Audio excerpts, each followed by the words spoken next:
ഈ വിധി പ്രസ്താവന സ്ത്രീകളുടെ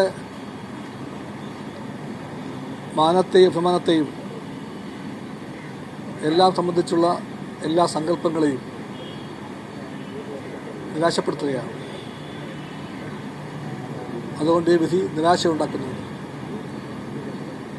സ്ത്രീത്വത്തിൻ്റെ അന്തസ്സ്, അതിൻ്റെ മഹത്വം ഉയർത്തിപ്പിടിക്കുന്ന നിയമവ്യവസ്ഥയുടെ ഉന്നതമായ മൂല്യങ്ങളെ ഈ വിധി എത്രമാത്രം പരിഗണിച്ചു എന്ന് ചോദ്യമാക്കി നിൽക്കുകയാണ്. അതുകൊണ്ടാണ് സർക്കാർ അപ്പീൽ പോകുമ്പോൾ ആ അപ്പീൽ പോക്കിന് കമ്മ്യൂണിസ്റ്റ് പാർട്ടി സ്വാഗതം ചെയ്യുന്നത്. ഇതാണ് ഇടതുപക്ഷ ഗവൺമെൻറ്റിൻ്റെ നയമെന്ന് അത് വ്യക്തമാക്കുന്നു. ഈ വിധിയുടെ മുമ്പിൽ നിസ്സംഗമായി നിൽക്കാതെ LDF ഗവൺമെൻറ് വ്യക്തമാക്കി കഴിഞ്ഞു അപ്പീൽ പോകുക തന്നെ ചെയ്യുമെന്ന്. ആ അപ്പീൽ പോകുമ്പോൾ ഇനിയും സത്യങ്ങൾ പലതും പുറത്തു വന്നേക്കാം. ഇവിടെ ചോദ്യങ്ങൾ പലതും ഉത്തരം കിട്ടാൻ ബാക്കിയാണ്.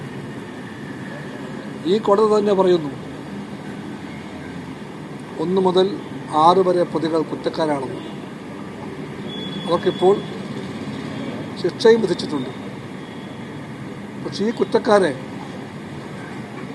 തുണച്ചവരാരാണ്? അവരെന്തുകൊണ്ട് വെറുതെ പോകുന്നു? നിയമത്തിൻ്റെ ഈ കൊറ്റി എന്തുകൊണ്ടാണ് വൻ മീനുകളെ വെറുതെ വിടുകയും ചെറിയ മീനുകളെ പിടിക്കാൻ വേണ്ടിയുള്ള വ്യഗ്രത കാണിക്കുക ചെയ്തതെന്ന് ചോദ്യമുണ്ടാകും. അതുകൊണ്ട് തന്നെ ഉത്തരങ്ങൾ പലതും ബാക്കിയുണ്ടാകും. അത് കിട്ടിയേ തീരൂ. അങ്ങനെ വരുമ്പോൾ തീർച്ചയായിട്ടും പൊന്തി വരാൻ പോകുന്ന ചോദ്യങ്ങളിൽ പ്രധാനപ്പെട്ട ഒന്ന് ആ മെമ്മറി കാർഡ് ഉണ്ടല്ലോ, അതെന്ത് പറ്റി? ഈ കേസിലെ സുപ്രധാനമായ ഒരു ഘടകമായി തൊണ്ടി